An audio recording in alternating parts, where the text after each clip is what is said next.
Video ಬಂದು ಶನಿವಾರದ video ಇರುತ್ತೆ. ಇವತ್ತಿಗೆ ನಾನು ಧನುಮಾಸ ಸ್ಟಾರ್ಟ್ ಮಾಡಿ 7 ದಿನ ಆಯಿತು. 7ನೇ ದಿನ ಇದು. ನಾವು ಹೇಗೆ ಶ್ರೀಹರಿನ ಆರಾಧನೆ ಮಾಡ್ತೀವೋ ಅದೇ ರೀತಿ ಧನುಮಾಸ ಟೈಮಲ್ಲಿ ಲಕ್ಷ್ಮೀ ದೇವಿನೂ ಕೂಡ ಆರಾಧನೆ ಮಾಡಬೇಕು. ನಾನು ಈ ವರ್ಷ ಬಂದು ಲಕ್ಷ್ಮೀ ದೇವಿನ ಹೊಸ್ತಿಲ ಸ್ವರೂಪದಲ್ಲಿ ನೋಡ್ತಾ ಇದ್ದೀನಿ. ಒಬ್ಬೊಬ್ಬರು ಒಂದೊಂದು ರೀತಿಯಾಗಿ ಮಾಡ್ತಾರೆ. ಒಬ್ಬೊಬ್ಬರು ವಿಗ್ರಹಕ್ಕೇ ನೈವೇದ್ಯ, ಅದು ಲಕ್ಷ್ಮೀ ದೇವಿಗೆ ಏನು ಇಷ್ಟನೋ ಅದನ್ನೇ ನೈವೇದ್ಯ ಪೂಜೆಗೆಲ್ಲ ಇಡ್ತಾರೆ. ನಾನು ಈ ವರ್ಷ ಬಂದು ಬಾಗಿಲನ್ನ ಹೊಸ್ತಿಲ ಮೇಲೆ ಲಕ್ಷ್ಮೀ ದೇವಿ ನೆಲೆಸಿರ್ತಾಳೆ ಅಂದ್ಬಿಟ್ಟು ಈ ಸಲ ಬಾಗಿಲಿಗೆ ಪೂಜೆ ಮಾಡ್ತಾಯಿದ್ದೀನಿ ನಾನು. ನೋಡೋಣ ಈ ವರ್ಷ ಹೇಗೆ ಬರುತ್ತೆ ಅನ್ನೋದು ಗೊತ್ತಿಲ್ಲ. ನಾನು ಅಂದ್ಕೊಂಡ್ರೆ ಅದಾದರೆ ನಾನು ನಿಮ್ಗೆ ಹೇಳ್ತೀನಿ. ಬಾಗಿಲಿಗೆಲ್ಲ ರಂಗೋಲಿ, ಅರ್ಶಿನ ಕುಂಕುಮ ಹೂವೆಲ್ಲ ಇಟ್ಬಿಟ್ಟು ಇಡೋಷ್ಟೊತ್ತಿಗೆಲ್ಲ 4:15 4:45 ಆಗೋಗಿತ್ತು. ಆಮೇಲೆ ನಾನು ದೇವ್ರ ಮನೆಗೆ ಹೋಗ್ಬಿಟ್ಟು ದೇವ್ರಿಗೆಲ್ಲ ಹೂವನ್ನೆಲ್ಲ ಡೈಲಿ ಹೂವು ಚೇಂಜ್ ಮಾಡೋದ್ರಿಂದ ಇವತ್ತು ಬಂದು ಯೆಲ್ಲೋ ಕಲರಲ್ಲಿರುತ್ತೆ.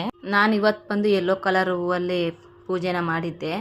ಯಾವ ರೀತಿಯಾಗಿ ಬಂದಿದೆ ಅಂತ ನೋಡಿ. ತುಂಬಾ ಚೆನ್ನಾಗಿ ಬಂದಿತ್ತು. ಸಿಂಪಲ್ಲಾಗಿದ್ರೂ ನೋಡೋಕೆ ತುಂಬಾ ಚೆನ್ನಾಗಿ ಕಾಣಿಸೋದು.